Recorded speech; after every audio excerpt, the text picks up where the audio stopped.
Hello, hello. Welcome to episode 10 of the Power and Potential podcast. I'm your host, Miriam Butu. I am so excited that it's episode 10 because that is quite the accomplishment for me, I must say. So I'm super, super pumped. And this episode is going to literally rock your world. Today, I'm talking to Jenny Paul, who is from livelongandhustle.com. She is a former corporate lawyer turned lifestyle entrepreneur. Unhappy with her career in law, she left to start her own recruitment company, which she quickly grew to 6 figures.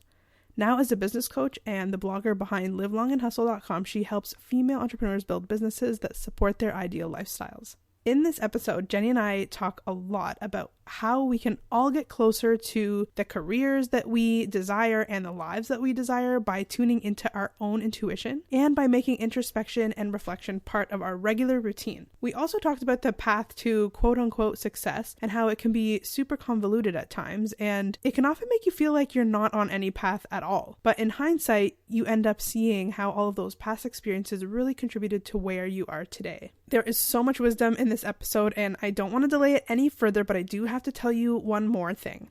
After you're done listening to this episode, come on over to Instagram and let Jenny and I know what you thought about this episode. We would love to hear from you. Okay, without further ado, here we go. Hey Jenny, welcome to the show. Thank you so much. Thanks for having me. Of course, I'm so excited. So I've had my eye on you for a long time and knew I wanted to get you onto the show. So I'm glad you're finally here. We have so much to talk about. Yes, we do. So, Jenny, why don't you tell my audience a little bit about you? Yeah, sure. Who is Jenny? So, I guess I am a few things that I guess without the titles. I am a book nerd. I'm intuitive. I am enthusiastic.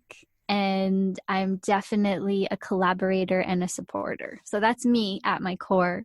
Beautiful. And when you sort of tack on all of the other life stuff, I am a Canadian. I live in Calgary, and I went to law school. Well, first I went to business school, then I went to law school, all in Calgary, born and raised here. So I became a corporate lawyer, worked at a top tier law firm downtown, and then I made the transition to legal recruitment. So I started my own recruitment company where I service just the legal industry. And I've been doing that for about 6 years. And just in the last year or so, I've also started doing business coaching and blogging, specifically targeted towards female entrepreneurs that are looking to build businesses to 6 figures and beyond. But yeah, that's sort of me in a nutshell. That's awesome. Okay, so I already have so many questions for you. First of all, I didn't know that you went to business school before you went to law school. Yeah, so when I was in university, I always had my eye on law, but sort of going through, and we all know how it is sort of in the school system, you kind of get shuffled into different things, and I felt like I was never really given the ability to sit down with somebody that could guide me in any sort of direction. I felt like a lot of it was self-directed. Okay, what do you think you're good at? Maybe you should choose a career path that's, maybe safe and secure, and let's speak to whether you're good at math or you're good at English. It's sort of like one or the other. And I was the person that was terrible at math and really good at English. Yeah. So I always thought that law was, sort of within the realm of what I should do, because also growing up in an immigrant family, it is very much about, are you going to be a doctor, lawyer, or an engineer? And so I couldn't be a doctor or an engineer because I sucked at math. So I chose law. But when I was elimination. Exactly. But when I was in university, I started in sciences because I kind of got shuffled because I didn't know which major I should choose. I knew law was the end game, but I didn't know what to major in the interim. And a counselor told me to pick math sciences. I was terrible at math. I got like 60s in math overall. And she told me to go into math sciences because she thought that it would open the most doors for me. So I went into math sciences. That was my very first major when I entered university, and I quickly realized that I would have, definitely failed everything. So I switched to poli-sci, and I thought that that would be a good path, but I found out right away that I wasn't passionate about politics at all and just not interested. And it wouldn't hold my attention for 4 years of an undergrad. So then I switched to business, and my boyfriend at the time had chosen business. He always knew he wanted to get into business. And I looked at his schedule one day and I was like, hey, I really like the classes that you're going to. They seem really interesting.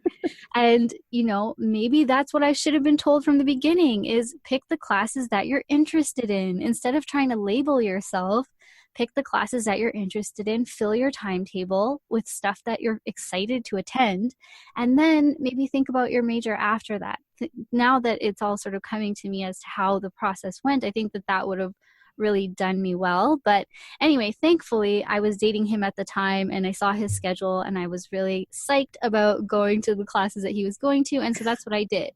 And in business, I took a business law class and I loved it. So I was very interested in going into law after that. So yeah, so I did my business degree in international business. I decided to just take sort of a generic business class. I started out in accounting, but again, like numbers and me don't go very well. So that was me again trying to pick something safe and secure to sort of maybe I need a plan B just in case I don't get into law school. But I hated accounting so much that I eventually said, you know what? Screw plan B. Plan A is law school. I need to get there. How am I going to get there? Let me again pick things I'm interested in, and international business was that. And so, so I got into law school at U of C. I took a lot of corporate law classes, and my aim again was to get my law degree and to eventually go into business. So I really wanted to get that business experience, but I got shuffled again because when you get into law school, there's a lot of information about all the different law firms that are out there, and sort of being like a high achiever, you want to go after the best paying jobs, which is usually the biggest firms, the national firms. That's what I shot for. Looking back, if I would have gone to a smaller firm, I would have been working with a lot of smaller businesses, and that would have given me the experience I wanted to go and start my own. But I went for the big, top tier national law firms. I got a position and I felt like a cog in the wheel because there are these massive, and in Calgary, a lot of massive oil and gas companies doing, crazy things and raising a lot of money for all their ventures. And I just didn't feel like I was really learning a lot about entrepreneurial type business. And, in that, realizing that I wanted to work as a small business owner and with small business owners. So I was there and just very unhappy. And Wow. That's sort of a long-winded answer to the business school thing. But yeah, that's basically my educational background. Wow, that's really interesting. So I find it interesting to see how much you shifted throughout the process, but I also find it really interesting that you had the goal to do law from before and you also had an interest in business. Right. So somehow, even though your path was like kind of convoluted in a lot of ways, you ended up exactly where you were supposed to end up, Yeah, it's true. I definitely took a lot of detours to get here. That is for sure. And I also think that's kind of part of the process, like as you were saying, I did this in school and then I moved to this and then I realized this and I moved again. And it's like, that's life. That's like really like, if only we could see school. Like, I know for me, school was like not the best time of my life, to say the least. You know what I mean? Like, that's where my confidence was shot. That's where I started learning a lot of the things that I didn't want to do, but I thought it was my only path. Like, I had no other options, right? And so it's like, if only we looked at school that way, like this is a reflection, like how we deal with school is how we deal with life. You know what I mean? Yeah, definitely. So I wonder like how all of those shifts, like within just like your degree, your law school experience, how that prepared you for what you do now. Yeah, well, I definitely think it taught me to follow what I'm interested in, because that's sort of a common theme that had run throughout making all of these decisions. Is I get shuffled somewhere because I do what other people are telling me to do or what I think I should do, and then I end up unhappy, and then I have to adjust my internal compass to kind of guide me back on path. And I think it has been a series of getting on the path, trucking along, getting kind of taken off of it, and then adjusting that internal compass when, and a lot of times realizing that I'm unhappy or, not feeling satisfied with where I'm at. And that sort of has been my alarm to say, okay, we need to adjust here and not just continue down this path and hope it's going to get better. Right. Because there are a lot of times that I was told to just stick it through, especially when I was practicing in corporate law and not enjoying it. And not everyone, but a lot of people had said, everyone that I had gone to for advice actually had said, if you don't like it now, it's because you're just starting out. But I wasn't looking at myself. I was looking at the partners at the firm. And did I want to be where they were after working for 10 years and sort of slaving away for 10 years to get there? I didn't even want to get to where they were. Yeah. So what ladder was I really climbing? And yeah, so I think it definitely has been a series of feeling unhappy, asking myself why that is, and then having the, I guess, courage to just say, I need to kind of do what feels best for me. Totally. But it's been time and time again. So yeah. And this is the thing, right? These are the things that just show up in our lives all the time. And instead of kind of running away from what's comfortable or what's uncomfortable, or, things that make us unhappy, like learning to see the lessons in those things.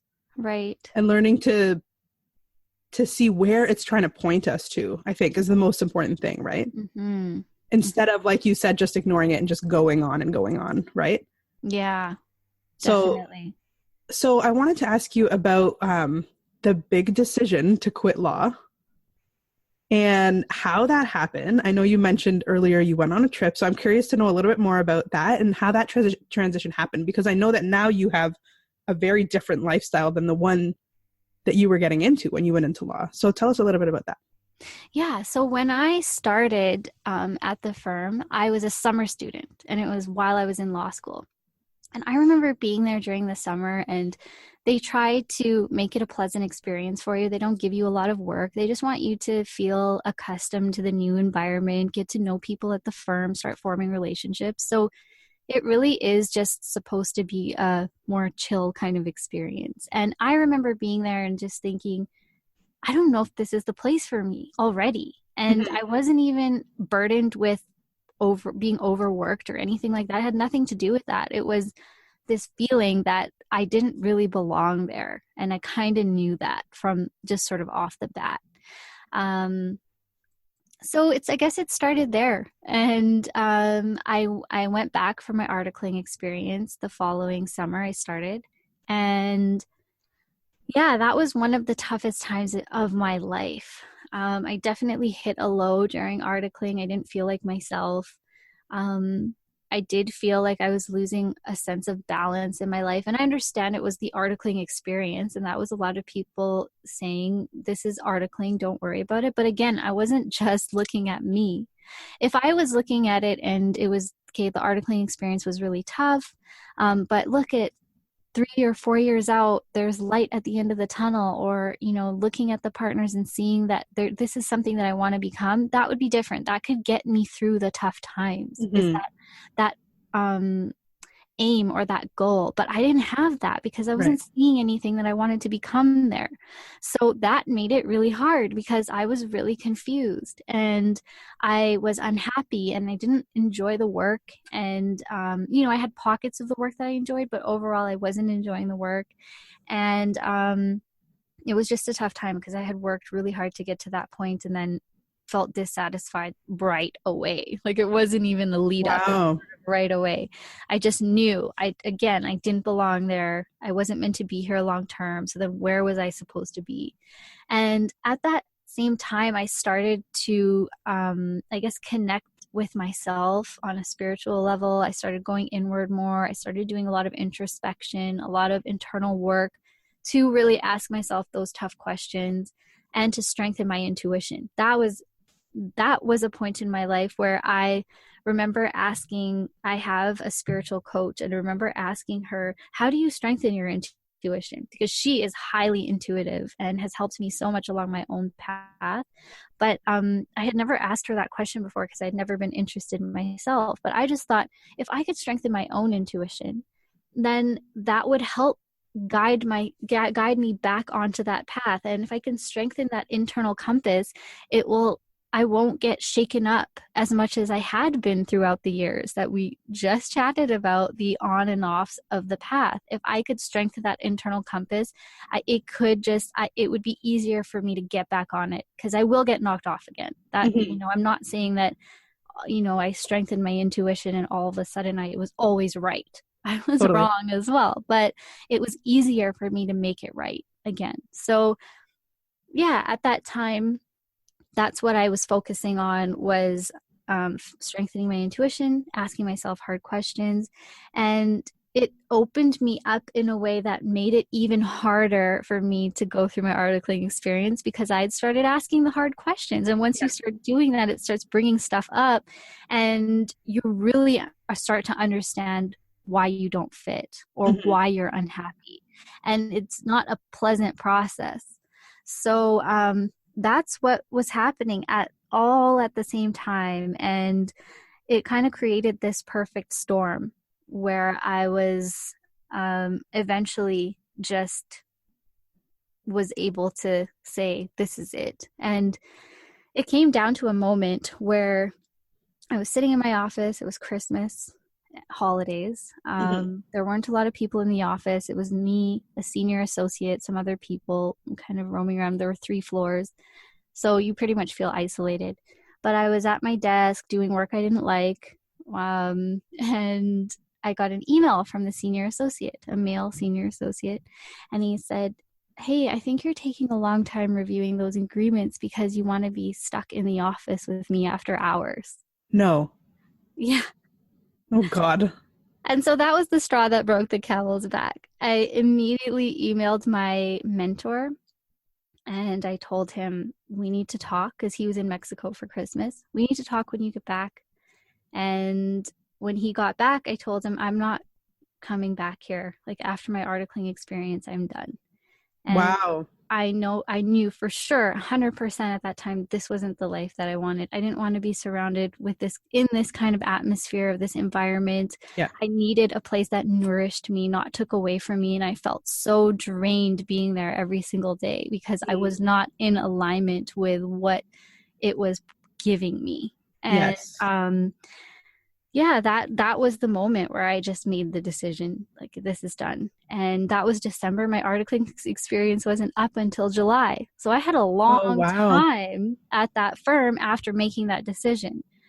So you still like continued all the way till the end? Yeah, I finished my articling experience. Oh, okay. I definitely wanted to pass the bar and become a lawyer. Right. So I knew I wanted to be there, but I was definitely detached from that point on. You know, it wasn't a place where I was trying to make a lot of connections anymore necessarily. I was just sort of riding it out to finish my articling experience and get called to the bar. So yeah, that was the moment. Wow. Yeah, and it really was. There was a lead up, like, so many times, and I knew it right away from my summer experience there, but it just sometimes takes an event or something to push you over the edge to just finally make your decision. And it's unfortunate that sometimes it has to come to things like that for you to realize, but I think just that's human nature. You know, we kind of need that push sometimes. You know what? Sorry to interrupt. No, go ahead. I was going to say, yeah, it's really interesting how it takes a long time to refine and like understand our intuition and learn how to listen to it. That's one massive piece of it. But at the same time, it's like, so this is a little bit off tangent, I guess, but I'd love to hear your feedback about this coming from the environment where you were. I was talking to someone a couple days ago, and she mentioned how she's in this very like male-centered environment, and she's the only girl on the team, and she's a very strong woman, very smart, has a lot to add, but she's constantly around people who are making sexist comments, things that are like super inappropriate. And she's like, basically, the bottom line is she's not in alignment. The environment where she is at is not in alignment with who she is or where she should be or what she's trying to accomplish, right? Mm-hmm. The question becomes, how do you manage that? If your solution is not to like leave and find some other place that is more in alignment, which would be my solution, that's my natural go-to, is like, if this isn't right for me, then I leave and I go somewhere where it is right. But Mm-hmm. for this particular individual, she wanted to stay in that place. She wanted to make it work. Mm-hmm. So like, do you have any tips or any insight on like how to make, I don't know, how to be more aligned in an environment that's very disaligned, if that makes sense? Yeah, that does make sense. I think it would come down to creating alignment outside of that environment that feeds you, so that when you do get back into that environment day to day, you have, your own internal strength to take you through it. So having practices that do feed you and nourish you, like depending on who you are, what it is. But for me, myself, that would be a meditation practice, a yoga practice. It would be taking time to read and fill myself up with inspirational material. Like, these are the things that I know fill me up. Mm-hmm. And when I was in that environment, so I did have to ride it out for another 7 months. Mm-hmm. And during that time, I would read every day on my way to work on the train. I would make sure I had something inspirational with me. I made sure that I would fire myself up before I got there to kind of carry me through the day. Mm-hmm. And then when I get home, make sure that I'm taking care of myself, because I definitely did start to burn out there very easily. And that can happen and likely will happen if you aren't taking these steps. Right. So if you're choosing to be in an environment that's not necessarily aligned with who you really are, then you need to, I think, strengthen who you are. And whatever that means to you, do that and make it a ritual and make it a habit. And don't let that go, because you need to balance that energy. You need to offset it.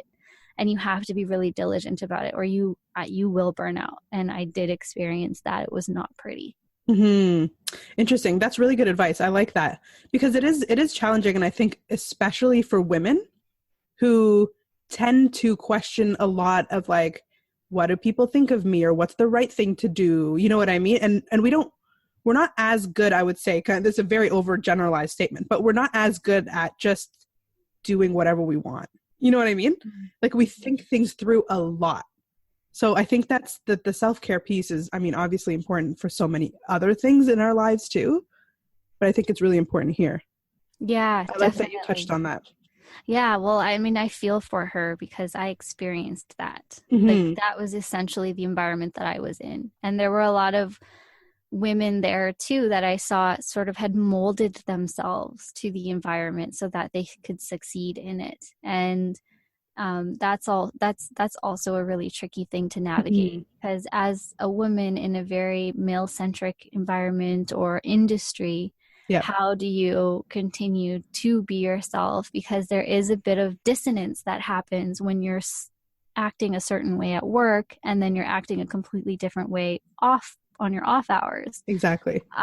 So I think, being able to, like you said, I guess, care a little bit less about what people think, less overthinking, and just managing all of that and making sure that you are being diligent about all of that as well. Mm-hmm. But it all comes down to your internal environment. Totally. So making sure your internal environment is at least aligned.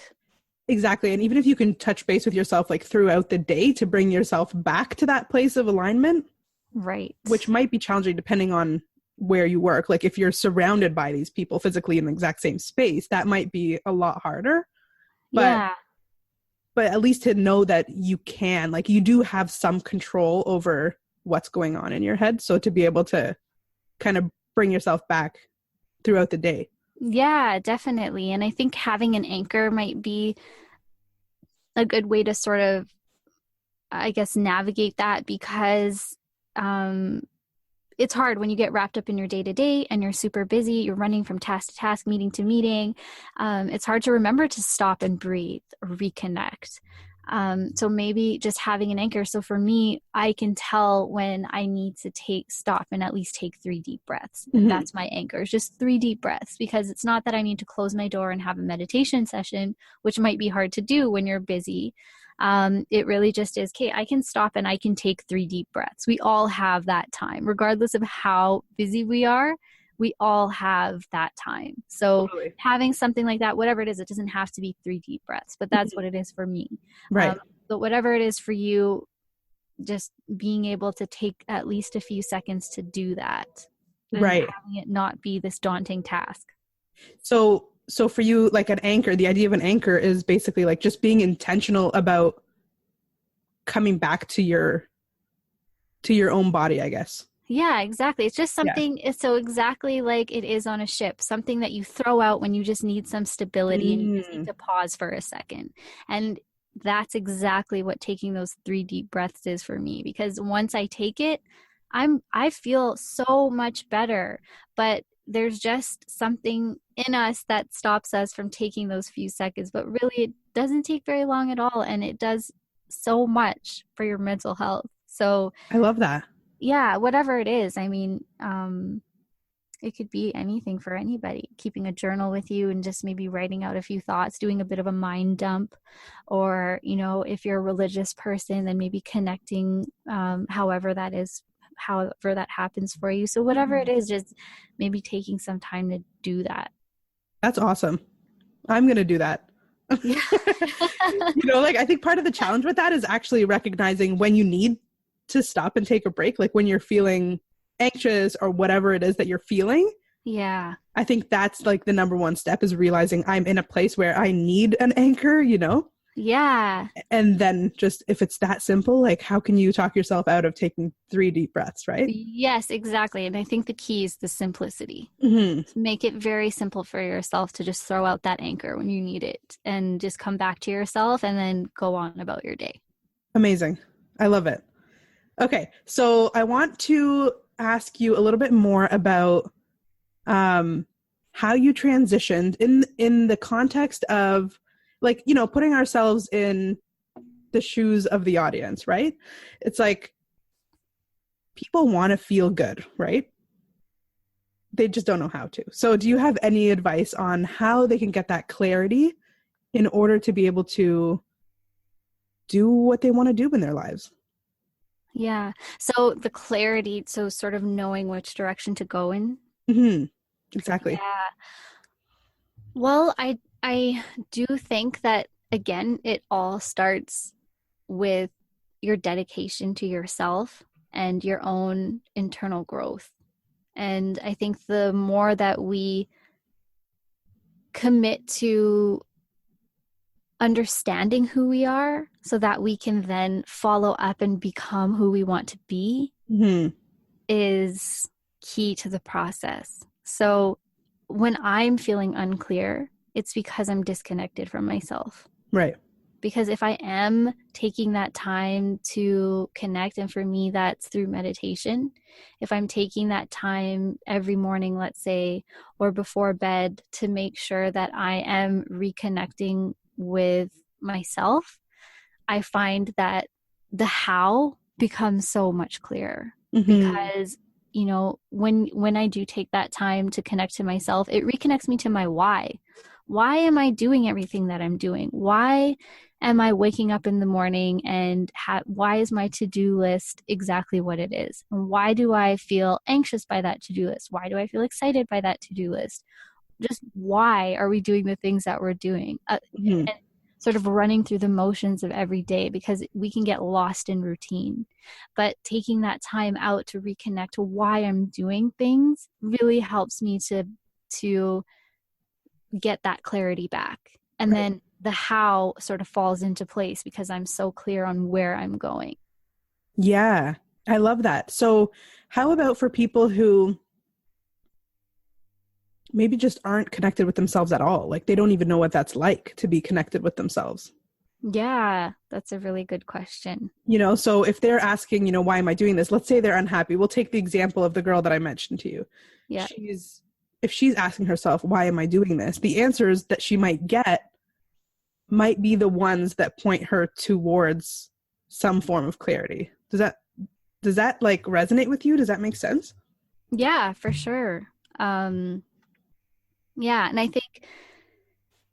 I do think that when we are trying to figure these things out, again, it's easy to overthink. Mm-hmm. But at our true nature, we are courageous, we are clear, and we are confident. That is our true nature. It's all the other stuff from our environment, what other people think, what we think we should do, what society is telling us to do, what we're seeing on social media, what we see in ads. All of these things cloud our judgment and cloud our vision. But at our true nature, we know where we want to be. We've had visions of where we want to be. Everybody knows where they want to eventually be. But all of this other stuff just gets in the way and it becomes very foggy. And so it is about clearing all that stuff away. So understanding when I'm scrolling social media and I'm starting to feel anxious, why is that?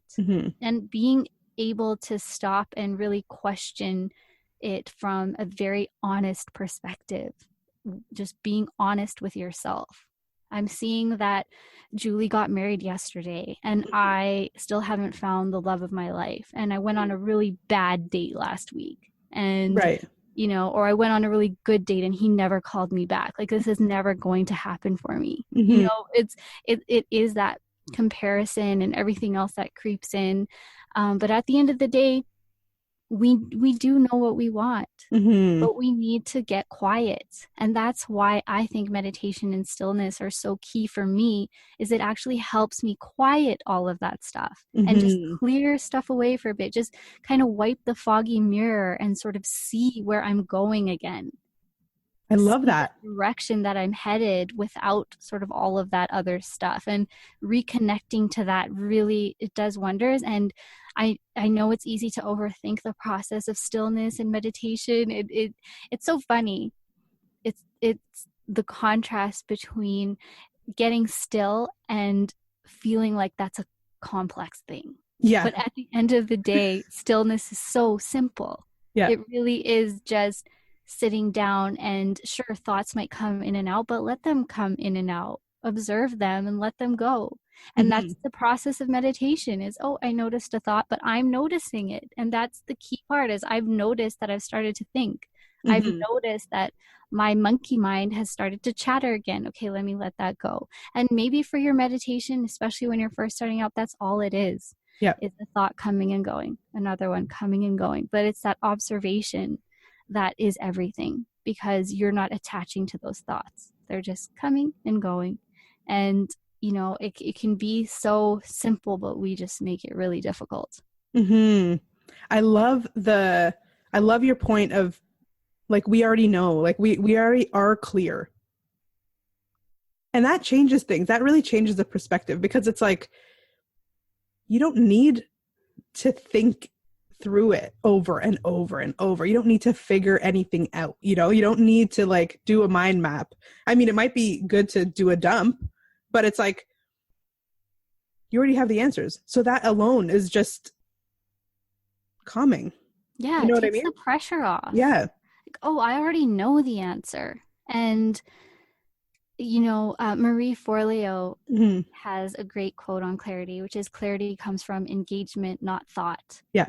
We cannot think our way to being clear, because that's the opposite of wiping away the fog. Because as soon as we start thinking, our monkey mind takes over and brings all this other stuff up. Again, comparison or overwhelm, or like just trying to do all this research and just getting all of this information so we can be prepared and have knowledge and know exactly what to do. But then we're back in the same trap again. So sometimes it's just about saying, I can't really think my way here necessarily.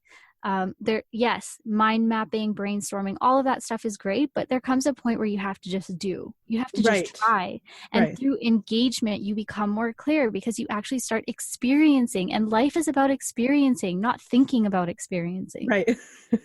Yeah. And it sounds funny, like when you say it out loud, but it is how we live life. Like we do think through everything like to crazy degrees. Yeah, until it stops us from actually doing anything at all. Exactly. Just paralysis, analysis paralysis. We sit there and we just think. And I've definitely done that. Me too. I've definitely just thought myself into a hole and then I just sit there in the dark. oh, totally. I mean, like, it's funny to think, but it's like, it's true. Like, I mean, man, I've done this for a little bit too long, I think. You know what I mean? Like for long periods of time, like 2 months or like even longer. Just me too. convincing myself I'm being productive and thinking about all the right things, and really just you're not making any moves. Right. Exactly. You're not moving the needle forward. It's just, again, falling into that pattern of day in and day out, doing the same thing. But what is actually moving the needle forward and getting you closer to where you want to be? Yes. And I just remembered your Instagram post about eating the frog. Yeah. Right. And that's awesome too, right? It's like, what is actually going to move the needle forward? It's not, oh, maybe you should tell everybody what that's all about, because they might have not seen your post. Yeah. So eating the frog is all about tackling your big to-do at the start of your day. And it's just like thinking about eating a frog. It's something that you're dreading. You would never want to do. If somebody told you, okay, Miriam, every day I need you to eat this frog. If you don't do it when you first get up, you're going to be thinking about it all day long. And that's what happens with the big to-dos on our list. It's always in the back of our mind. Okay, let me answer these emails. Let me get to these calls. But I know I have that thing to do. I know I have that thing to do. And it's looming and it is threatening you because you know you have to get it done, but you're not getting it done yet. And then you fall into procrastination. And then you just put it off and put it off and put it off. And then it kind of runs your day in a way, because you aren't accomplishing that one big thing that if you had would make you feel, first of all, like you accomplished something, which is always great, because then you take that through with you throughout the rest of your to-do list and you just start knocking things down because you have that confidence. And two, there's nothing looming and sort of taking up that mental space because you already have your big thing done. And now everything is a bit more clear. Because you just don't have that script. Like, oh, okay, I got to get to this. I got to get to this. So that's what eating the frog is all about. Just getting it done, getting up, tackling your big to-do first thing. And usually it's the thing that you're dreading. And usually it's something that will move the needle forward in your life or business career, whatever it is. Yeah. And usually you're scared of it for whatever reason. Exactly. It's something big and daunting. Yeah. Totally. And it's funny, those things often, like, we make them bigger and more daunting than they actually are, because once you get them out of the way, you're like, that was not that hard. Exactly. Right? Yes, definitely guilty of that. So we kind of teased in the beginning kind of where your story was heading, and we never actually got to what you're doing now and what your life looks like now. Right. So let's talk a little bit about what happened after you left the world of law. Right. And how kind of your career has evolved since then.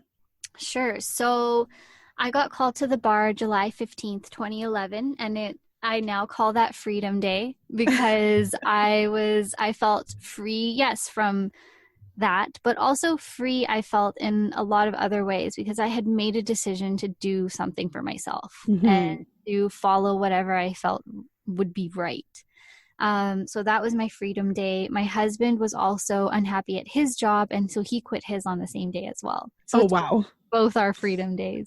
That's amazing. So we had an awesome celebration that night. My bar call ceremony was earlier that day, and we celebrated at night.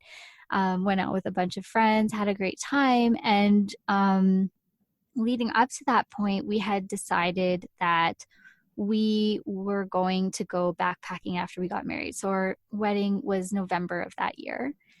And we decided to, just sort of give everything up and go travel for 5 months and reconnect with ourselves, connect with each other as husband and wife now. Amazing. And just do what we felt called to do. And so we volunteered with amazing organizations in Southeast Asia and India. We met some amazing people that are just, literally putting their lives on the line sometimes for people that can't do anything that they want to do. Mm-hmm. They're stuck in really terrible places. And here we are, with the freedom to choose. And it really was grounding to go and spend time with people that cannot choose and don't Mm-hmm. have the power to say, I'm going to get up and do something different today. Their hands are sort of tied to whatever it is. And, the one that really always comes to mind is an organization that fights human trafficking in India. Mm-hmm. And just, spending time with people like that really puts things into perspective, that people are doing what totally feels right to them. They may not be getting paid a lot, but they're putting their lives on the line because it feels right to them. And they know that this is what they're meant to do, what they've been called to do, and what they have to do. Mm-hmm. And it was inspiring, to say the very least. So yeah, we spent time with people like that. We sought them out. We went and visited a lot of temples, did a lot of yoga, spent time in the Himalayas, in the mountains, when I think back, we were very much outside of our comfort zone, but very much connected internally to our own internal comfort zone. This is where we felt like all of that noise back home, it was gone. And it was 5 months of us, just us, the real us. Yeah. And so that really helped us to connect with what we wanted to do when we got back home. It really helped to solidify the why we're doing a lot of what we're doing. And it really isn't just to, again, what we would have been shuffled in back home into doing was checking all the boxes, which is get a good job, get the big house in the suburbs, have the children, save the money, retire.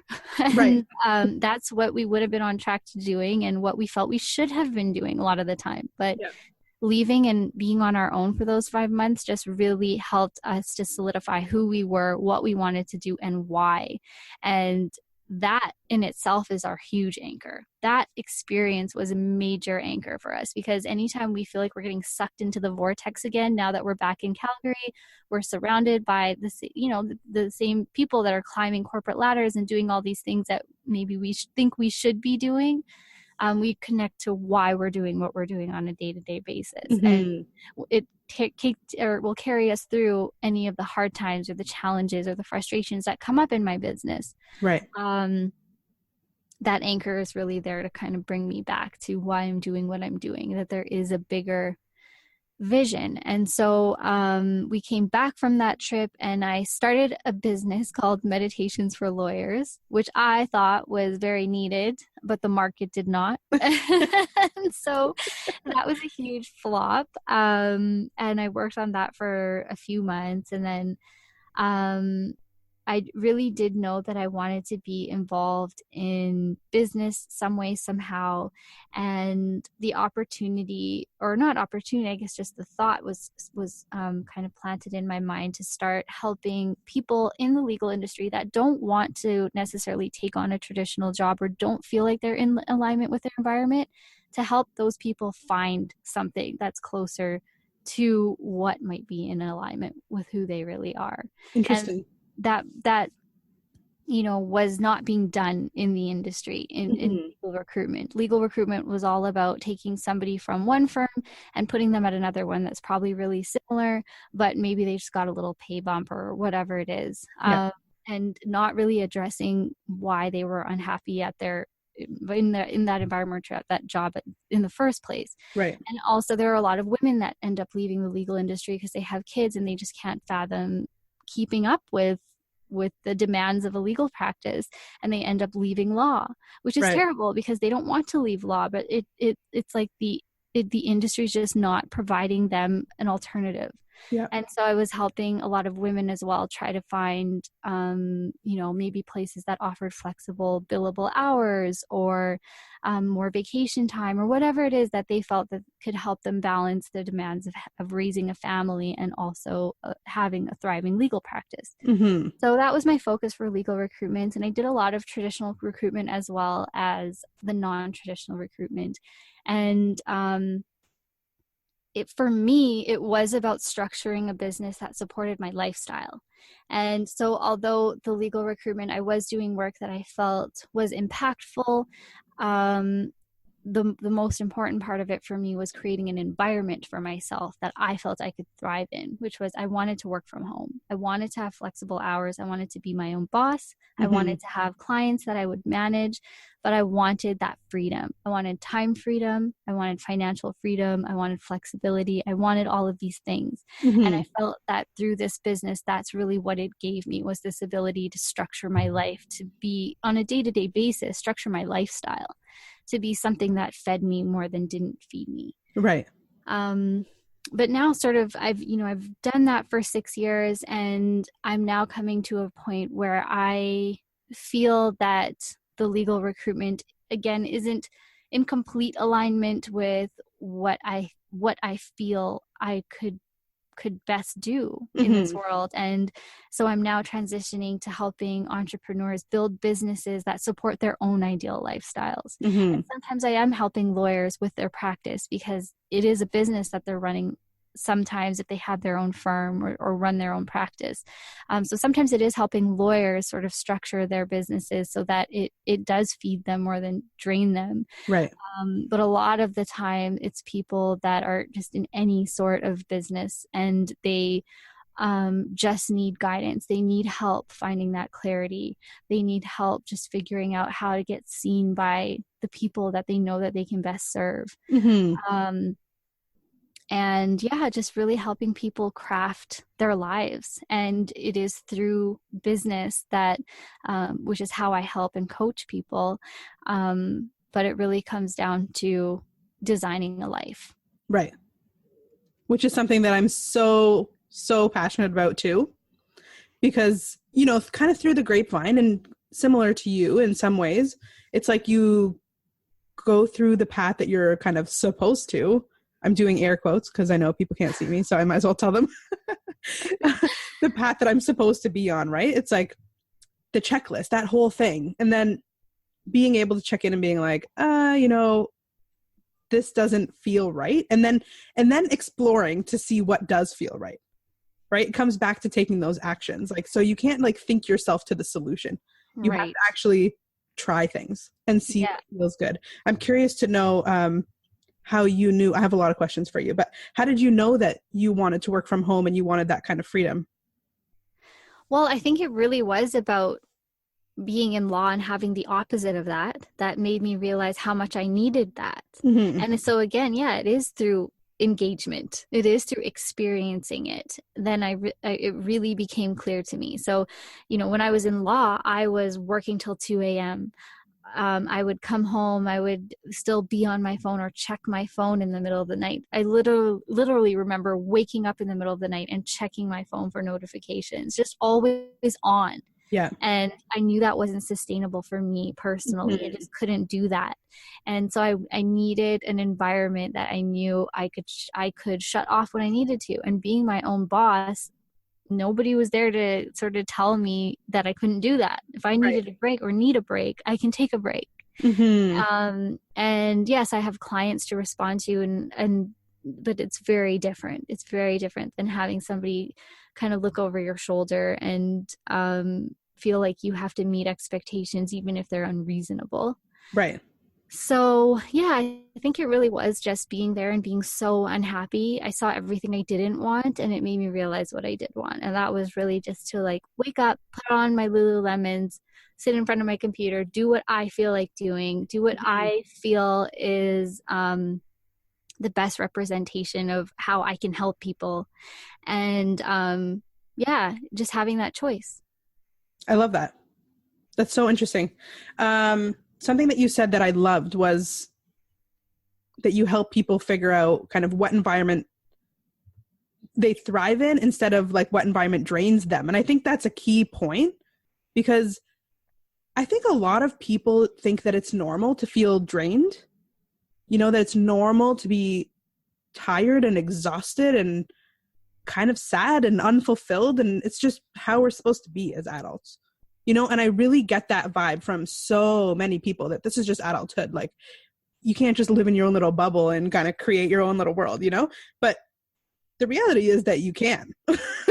You know what I mean? You can actually feel good. And whether or not you become an entrepreneur or not, that's besides the point. But it's the fact that you do have a choice, and you have to be able to notice when you feel like that, right? Yeah. And also, I think it is about who you're surrounding yourself with, because if you're surrounding yourself with people who are, as you say, living in their own bubble and creating their own world, and they're super happy and they are in total alignment, if you're surrounding yourself with people like that, you're going to think it's possible because you see them doing it. You see examples of it happening. But if you're surrounding yourself with people, let's say you're in a job that you hate and you're surrounding yourself with other miserable people that don't enjoy the job either, and they're complaining, then yeah, you're going to think that that's normal. That's what everybody else is experiencing. So what I'm experiencing is normal. And yes, it is within that realm that you're in, but it is about choosing what type of environment you want to be in, and the types of people you want to be around, and the vibration that you want to sync up with. That's your choice. Exactly. And I think that's so important. So, okay. So we talked a lot about kind of intuition and checking in with yourself and learning to connect with yourself so people can kind of remove the fog and get that clarity, right? In terms of maybe they've gotten a little bit of clarity and now they're starting to take a little bit of action, like what comes next? Like, how do you actually start building that life? Once you've taken the first few steps, you know? Yeah, I mean, I guess it depends on what you're doing, whether that's, in a job that you're in, or if you have decided to start a business. But at the end of the day, I think it just comes down to making baby step after baby step. So however that means, again, trying to move that needle forward instead of just doing things that keep you busy. What are the things that actually keep you moving towards the end goal? And so knowing what your end goal is, keeping that in mind all the time, and keeping your why in mind and strong, and just taking baby steps in that direction and not overthinking it, and just continuing to make a little bit of progress every day, even if that progress means you just got up and you showed up. That's progress. Right. As little or as big as it is, just trying to feel that you're making progress some way, somehow, every day. And would you agree that like the way you feel every single day is your best compass? Yeah, definitely. This is something that like I've kind of learned through trial and error. You know what I mean? It's like, well, if I feel good, then everything else in my life kind of falls into place. Whereas if I feel bad, I'm like, oh, well, why do I feel so bad? And then I like my negative energy passes on to everybody else, you know? And so now it's like I always, and this is what I do with my clients all the time too, is like, it's okay to actually think about what makes you feel good and do that. You know, like, why do we feel like we have to be miserable? In a lot of ways, you know, like in society, again, it's the same idea. It's just like, you're not supposed to be happy. Like, what do you think this is? You're living in a dream. You know what I mean? Yeah. And yeah, it definitely hits me what you said a little bit before about people just thinking that it's normal to be exhausted and tired. And that we've accepted this way of just going about our day in a very mundane sort of just accepting that this is adulthood kind of way. And I find that if I'm feeling drained or exhausted, it is because I'm just not doing enough of what I love. Right. Because when I am doing things that I love, I'm so excited. It's like, it's like a child that wakes up and it's Christmas. Like they don't need fuel. They forget all about breakfast. They forget about sleeping. Every other day, maybe they want to sleep in, maybe they want to get up and make sure that they get their pancakes and syrup or whatever. But on Christmas morning, nobody cares. Yeah. It's the excitement of something that they love that's just lighting them up, and they're up and they're at 'em and they're energetic and they could go all day without food. That's true. And it's just like that. I mean, how can we wake up and feel like it's Christmas morning? We got blessed with an amazing day that we've been waiting all year for, and let's just get at it and do what we love and be excited and spread joy through our energy. And when we look at people that are doing what they love, a lot of the times they are so magnetic. Yeah. Because they are just exuding this joy of doing what they love and serving in the best way that they know how, and enjoying life and enjoying the experience of it. So yeah, the picture that you paint of people just sort of accepting being exhausted, it really is sad. And, I think through things like this, what you're doing, things like podcasts that really provide people with just a little bit of inspiration and a little bit of pep for their day, is so monumental. Like, it adds up. And so kudos to you for starting something like this and for trying to spread the light. Thank you. And kudos to you for doing the exact same thing. So we are going to link up all your stuff at the end, obviously, but everybody needs to follow you on Instagram, because that's where you come and you do your little pep talks too. And I love them, by the way. I always get benefit out of your Instagram story. So thank you. I feel the same way about yours. So sweet. I know so much love going around here, guys. Can you feel it? Can you feel? Amazing. So what was I going to say to you? So using kind of the good vibes and the good feelings that you have as your guide, and follow that. So for people who are not clear and can't seem to get that clarity, I say go with what feels good. Do more of what feels good, exactly like what you said. Yeah. And that should get you closer. Yeah. Right? Slowly. Follow the feeling. Follow the feelings. Yes. I love that. Something that I've been thinking about recently is like, people see entrepreneurs like you and I who have designed their life around their lifestyle, right?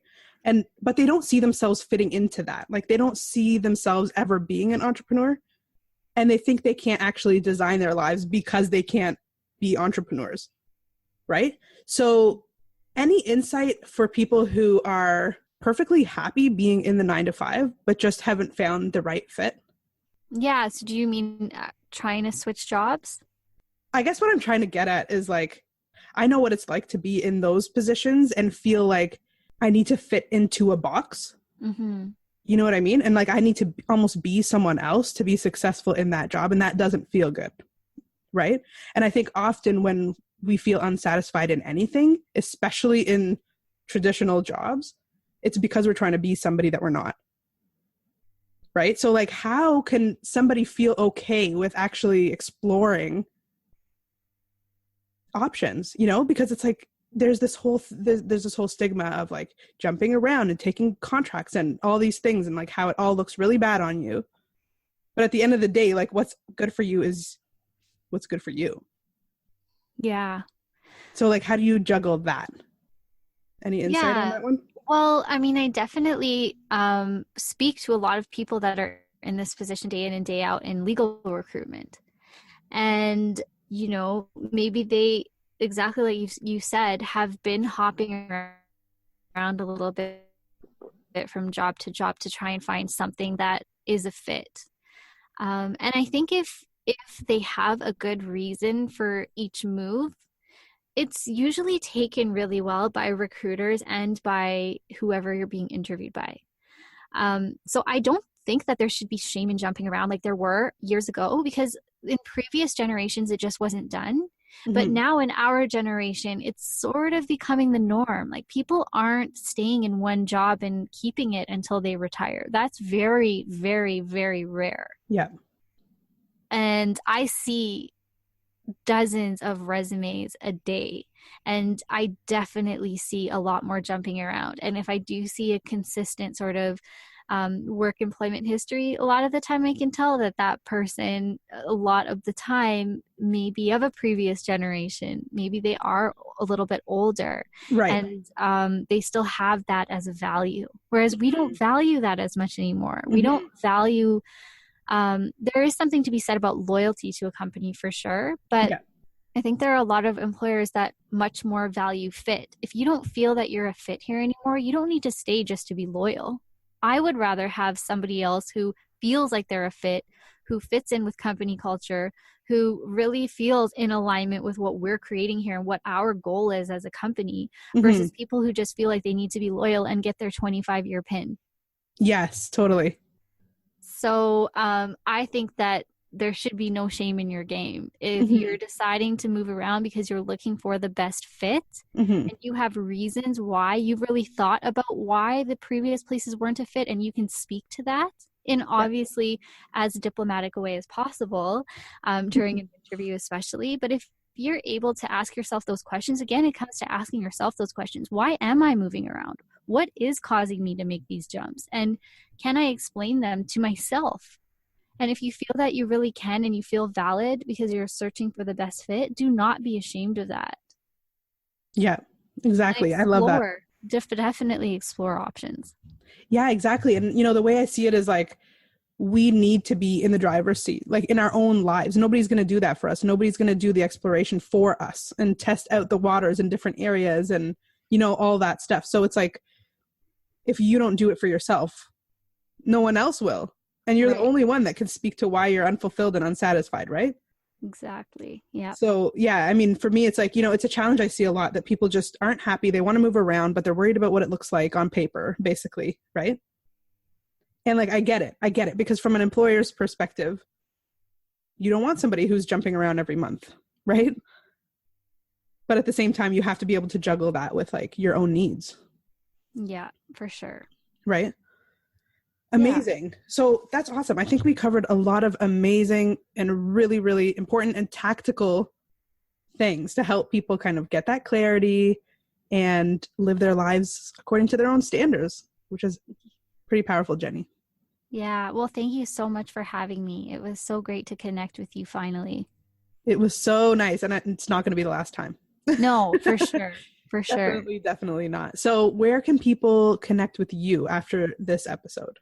So the best place would be livelongandhustle.com. So you'll get links to if you want to email me or follow me on Instagram. I'm active and I'm there all the time. So that's always a great place to send me a message as well. But yeah, those are the two best places. Amazing. I always encourage people to go and actually engage with you, like not just follow you and watch you.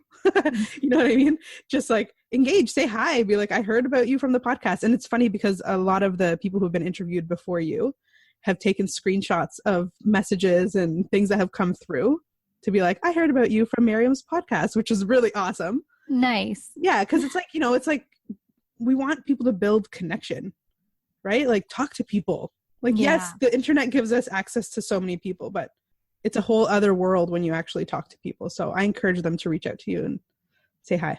Definitely. Please do. I would love that. Yeah. So amazing. Thank you so much, Jenny. This was such a pleasure. Thank you. We have to do a round 2. No question. Definitely. We will. Yes. And thank you for all of your insights and wisdom as well. You're so sweet. I'll talk to you soon. Okay. So there you have it, ladies and gentlemen. Tell me that was not an amazing conversation. Gosh, I mean, I could literally talk to Jenny for hours and hours, and I will definitely need to have her back here in the future. Seeing as this is episode number 10 of the podcast, which, like I said, is a fairly sizable accomplishment for me, I would love for you to go on over to iTunes or Google Play or Spotify or wherever it is that you're listening to this right now. And after you hit that subscribe button, go ahead and rate and review this podcast for me, will you? It goes a really, really long way in helping the podcast reach more and more people, and I would love to have your support on this journey. I cannot wait to catch you next Thursday on my next solo episode, all about looking back at 2018 and what went well and what didn't go well, and then looking forward to 2019. So I'm going to be breaking down my year-end review process for you so that you could replicate it for yourself as well. It is literally amazing. I've been doing it for a few years now, and I can't wait to share it with you. So I will talk to you then, my friend. Bye for now.